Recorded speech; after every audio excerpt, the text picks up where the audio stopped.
All right, what is going on, guys? Welcome back to another AJAXCAST, episode 6 of House of the Dragon. What's crazy? Somehow Viserys is still alive.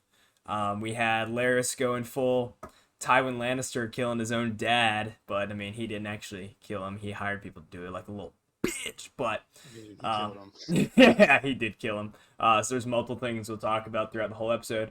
Once again, we saw Alicent sucks. Rhaenyra is 10 seconds after having her baby, like the baby had just shot out, and Alicent's like, I want to see the baby because I'm the queen. Nah. All that BS. But what y'all think of the episode overall?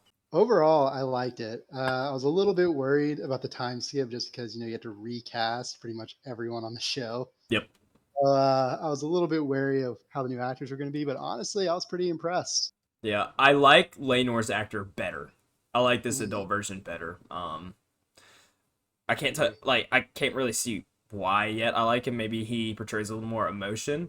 The only thing I wanted to see was, with the younger Rhaenyra, we were like, everyone was all about her. It was like, dive in. Everyone loves Rhaenyra, but we're gonna start to see a slight turn on Rhaenyra, so that may be why.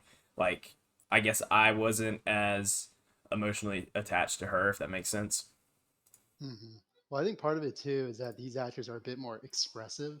Yes. And I think that was the main issue I had with young Laenor is that he was kind of wooden. Yep. And so, yeah, I agree. I like the new Laenor a bit more. And honestly, I could see the same being true of the new Rhaenyra too. But obviously, the young Rhaenyra was fairly capable actor too. Yes. And I mean, same with the younger Alicent. They both did well, but I thought the older actors for Alicent and Rhaenyra both did phenomenal. And two, they also looked like the younger actors. They Did. did. Like, I could actually They did. see them growing up to become that. They absolutely they got the casting on that once again spot on, for sure. Exactly. Yeah, I was very impressed. But the episode kicked off. Rhaenyra has her kid and whatnot, and then Alicent wants to see it immediately. Obviously, it looks nothing like Laenor, and neither do her other two kids. They look just like our boy Breakbones, the strongest man in the Seven Kingdoms. His last name is literally Strong. Yeah. Strong plus Targaryen, man, a strong dragon rider.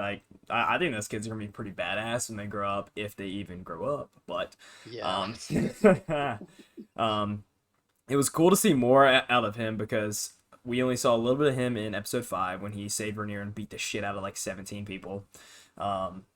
But then you saw the big scene. I think the scene of probably the episode was when Alicent's kids and Rhaenyra's kids are all training in the training yard, and Viserys is watching over. Dragon Pit. Yeah, no, they're not training in the Dragon Pit. They're that was a different scene. You're right. Yeah, but Rhaenyra's kids are a little younger, and Criston Cole is the one that's training them, and since Criston is now Alicent's bitch, he is all for Alicent's kids, hates Rhaenyra's kids, hates Rhaenyra, all this kind of stuff, even called her a cunt and whatnot. But I loved when one of the strong kids, one of Rhaenyra's kids went in and started just going ham on Aegon. That was that was fucking awesome. And then I think that was Jace. Jacaris. I think that's how you say his full name. I think so. But yeah, and then I mean you could tell that 100%. Everyone knew. They didn't even have to say anything. Sir Breakbones wouldn't even had to have done anything, and everyone would have known. Hey, that's still his kids. Those are his fucking kids. They look just like him. Yeah, I think part of it too is everyone kind of knew there was nothing more than an unsubstantiated rumor. And you could see some evidence with it, but him losing his shit on Criston Cole kind of just proved it. Yeah, dude. I thought he was gonna kill Criston, and I was like, oh, this is gonna get. I was hoping crazy. He would. I knew he wasn't going to, but I just hoped. Yeah, there's that slight second. I was like, oh my god, he's gonna punch a hole in his head because the dude's so strong. I was afraid after the first or second punch, he was just gonna break his damn skull in half. Mm-hmm. You know. Plus, I mean, Criston Cole's given off those major medieval neckbeard vibes too, so I wouldn't Yeah. really be too torn up about it. Chris Dawn is no longer our new Jon Snow. He is now Sir Neckbeard. Yes, major simp energy from him. Yeah. And then obviously the other big scene was down in the dragon pits. Aegon has his dragon. Both of Rhaenyra's kids have their dragon. But Aemond does not have his dragon. No, I wonder what the story is with that. Did like his dragon egg just never hatch? That's probably it what it is. stay? His dragon egg probably never hatched. Yeah, that's what I think too. I mean, that's also not the only person with Targaryen blood we've seen in the show who doesn't have a dragon yet. Also, Damon's one of his kids doesn't have a dragon yet either. So it'll be interesting to see if like we get to see them tame a dragon later on. Yep. And just see how that process unfolds. But yeah, I also want to harken back to the dragon pit. Like I really liked the new look of the dragon pit because obviously we saw it in the original Game of Thrones, but it was all dilapidated, broke down, and also the home of the horrible scene with the Great Council. Oh, but yeah, we're not going to talk about that. The new dragon pit is growing on me. I like it a lot. And I would like to learn more about those like dragon keepers too. Yeah, they're sick. Like it was really interesting to me too. Just like having to take care of dragons all day. Like what kind of job is that? They're like monks, but they're incidents. They're like monks, but they're like dragon like tamers, which is kind of badass to me. Exactly. I mean, if they also know how to handle the dragons, is it really that far-fetched to say that they have a little bit of power over them themselves? Yeah, that's what I was kind of wondering. But it was like what they said. So they were telling Rhaenyra's youngest son that he has to like command his dragon, like get him to do this now, or else and that dragon will only listen to him, you know? Speak with your chest. Yeah, say with your chest. But yeah, the dragon pit was cool sick too. How they talked a little bit about the actual specifics of dragon bonding and what that looks like. Because I have a question too. Like, when does that bond end? Is it when they die? Like, does the dragon rider have to die before that bond ends, or can it end another way? Yeah, we may see a little bit of that, but I thought it was really cool. But while we're on the subject of the kids, Alicent's daughter, fucking psycho, bro. She's counting all the damn legs on the millipede and just like, it has eyes, but it cannot see. I thought that was a little odd. I don't know if that's psycho. She's just interested in insects and bugs. Yeah, I don't think she's been outside, bro. I don't know if I can make that guess off one episode. She only had like what, 2 scenes? Yeah, she was in for a total of like 40 seconds.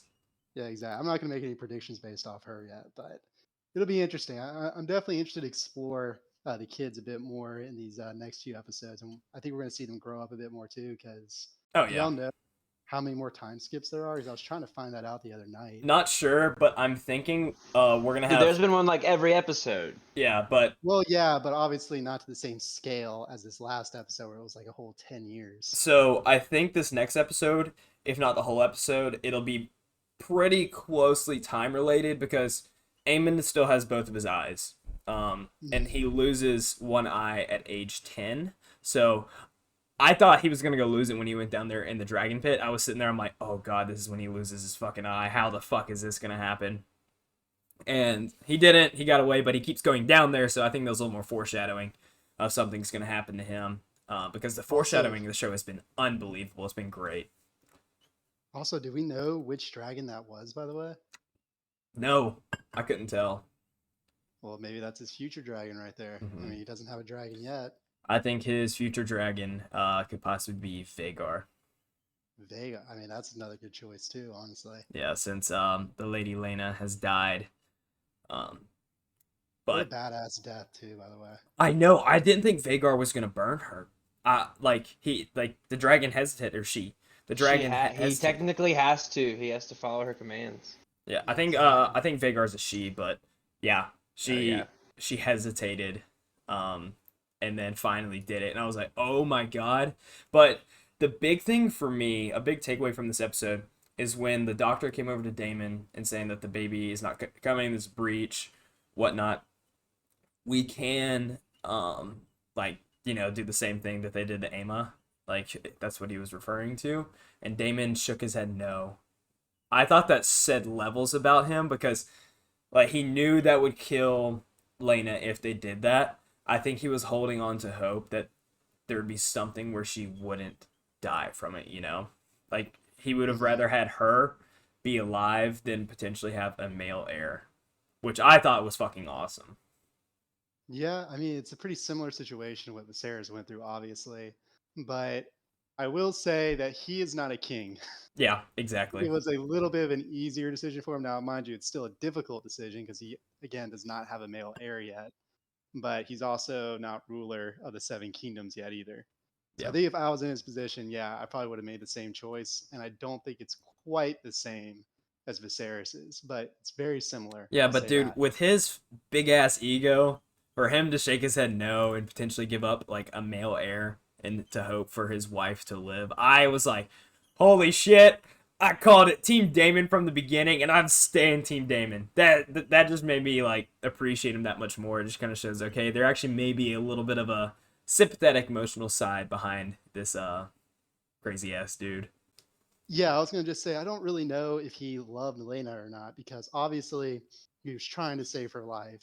But earlier in the episode, we saw him have that conversation with her, I think, on like the top of the castle walls Mm-hmm. over at Pintos. And Yep. during that conversation, she mentions, like, I know I was not the wife that you wanted, right? So I think their marriage is one more of convenience rather than actual love. Yeah. So I think that speaks more to Damon's character about just being a genuinely, I don't really want to call him empathetic, but it was kind of a nice move to try not to, kill her in the middle of labor. Well, he's already killed But one it of was his still, wives. yeah, it was still confusing to me a bit though, because like it was obvious he didn't love her, but he still at least respected her, I think. Yeah, that You doesn't know, make sense. what do you mean? Or no, no, no. I was saying that that makes sense. What you're saying, like how Oh, thanks to that doesn't make no, sense. that doesn't make sense. No, but yeah, I'm excited to see what happens, especially with Vagar and with Damon. So obviously, I think Damon's next move is he's going to Dragonstone, or Mhm. Rhaenyra is going to come to Damon and whatnot. And yeah, we can talk about that later. But moving on forward in the episode, Breakbones was banished from King's Landing. He was sent back to rule at Harrenhal. Lord Strong, the Hand of the King, was going to escort him back, and they got back. And obviously, little brother, the guy who has the beetle mark, which has a pretty significant meaning to it, Larys, found out about this and cut the tongue out of some prisoners, and they went and murdered, um, yeah, his father and his brother for him. And, Yeah, pretty and brutal. yeah, pretty brutal. I was a little disappointed that was how Breakbones died, because it felt like Jaime Lannister death to me. Just getting crushed by shit. You know. Yeah, I mean, I don't love it either, but he was. I mean, it was kind of good for just establishing kind of like that Littlefinger character, Yeah. right? And let's be honest, do you really think any of those prisoners could take on Oh, Breakbones in a hell no, fight? hell no. That's the thing. No, they get snapped like a twig. That's why they had to do it that way. Yeah, Like that's if it the wasn't thing. that, it was gonna be like poisoning or something, right? Yeah, It was that's never gonna that's what be a I thought it was brawl. gonna be. I thought they were gonna do like poisoning, but now they fucking burn that bitch down. The pyromaniac in me kind of liked it, so I'll take that death. Yeah. Um. But I But know. I mean, honestly, though, I'm interested to see where they go with this character because I Yeah. mean, straight up, he a little bit different from Littlefinger too is now he controls Harrenhal, Mm-hmm. right? And Harrenhal is a very significant holding because of how close it is to King's Landing. So I'm interested to see how he's going to be a player going into the future because he's probably going to have a bit of power going into the Civil War, and obviously he's probably going to align with Alicent. Oh But yeah, I 100%. want to see more. I want to see more of Harrenhal. I want to see how they impact the Civil War. Yeah. And what's gonna be kind of a crazy combination is him and Otto Hightower, because Otto's obviously Oh coming yeah. back. I don't know if he'll become the Hand of the King, but he's gonna be there because I mean I think this next episode the King's basically gonna have no say anymore. Like he's gonna be like on his deathbed, and basically it's gonna be run by Alicent. And it's going to be Alicent, Otto Hightower, and our boy Larys Strong all running the Seven Kingdoms. And then that's when we're going to start to see our uproar and our potential causes for the Civil War. Yeah, I mean, you saw that too already earlier in the episode when Rhaenyra offered that marriage proposal, and it got me so annoyed at Viserys that he didn't speak. I was say, so like, mad. I'm the fucking king, and I'm saying yes to it. I don't care what Alicent thinks. I'm saying yes to it because Alicent can whine and complain as much as she wants, but once that marriage happens, that I think would pretty much extinguish any potential civil war. Exactly. Yeah, she'd be pissed about it, but it would strengthen both families. Yeah, and like what Rhaenyra was talking about, like war cost so much more. Like this was her attempt at trying to avoid war and avoid bloodshed. But no, Alicent and her dumb fucking ego said no. We're sitting here. You're not marrying my only daughter. All that kind of. God, I was rolling my eyes at her. But like, good writing, good character. I was just God. I was like, she's getting under my skin already.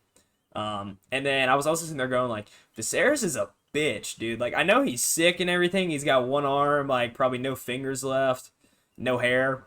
But come on, if that was Robert Baratheon would have backhanded the shit out of Cersei right then and say, yeah, fucking just do it. Abuse when you need it. Yeah, come on. But I mean, I think Viserys is just really a great example of why nice men rarely do well in power. Oh yeah. Like you can't fault him for his kindness. Like he is a genuinely probably the kindest king we've seen in the show. But he's just not that effective because he doesn't have much of a backbone. That's the problem. So, I'm interested to see what they do in the next few episodes. I'm really interested to see how Otto Hightower does coming back to King's Landing. I'm interested to see what role he plays because I imagine he's going to be whispering sweet nothings into the king's ear about how great the Hightowers are and how horrible Rhaenyra is. Do you think he's going to be kind of like your Tywin Lannister, like especially if the king's on his deathbed, he comes in and he's basically running the whole ship, while Joffrey's just I think it's going to be Alicent's essentially regent and then Otto's going to be like the strategist in the shadows with Larys. Yeah. So, I'm interested to see what happens, man. It's a pretty good episode. Yeah. Was there anything else I wanted to say about episode 6? I mean, I know we just went through it kind of quick, but there was a lot that happened, Anything you want to add, Jonathan? Good answer. My only thing I want to talk about is, Aegon and then even Rhaenyra's kids were kind of bullying Aemond. Dude, Aemond, I'm telling you right now, if you think Daemon was insane or this great fighter and everything, Aemond's going to be on a whole nother fucking level. That's my prediction, at least. With one eye. Aemond's giving me those school shooter vibes. Like, yeah. He's got me a little nervous. It looks like he's got that inner darkness in him. And I worry he's going to do some messed up shit in these next few episodes. Yep. Bullying. That's what it leads to. Not even once. Not even once. Oh man, but I am super pumped. We have 4 more episodes left. Episode 6 was the longest episode so far, and I have just been thoroughly impressed with what they've done so far. It's crazy what $20 million per episode can do, Tyler. I know, so cheap and so quality.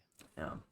Like why doesn't every Hollywood exec just fund these shows? Yeah, exactly. Come on. Just give us this year round. Just give us a House of the Dragon episode every week and I'll be happy.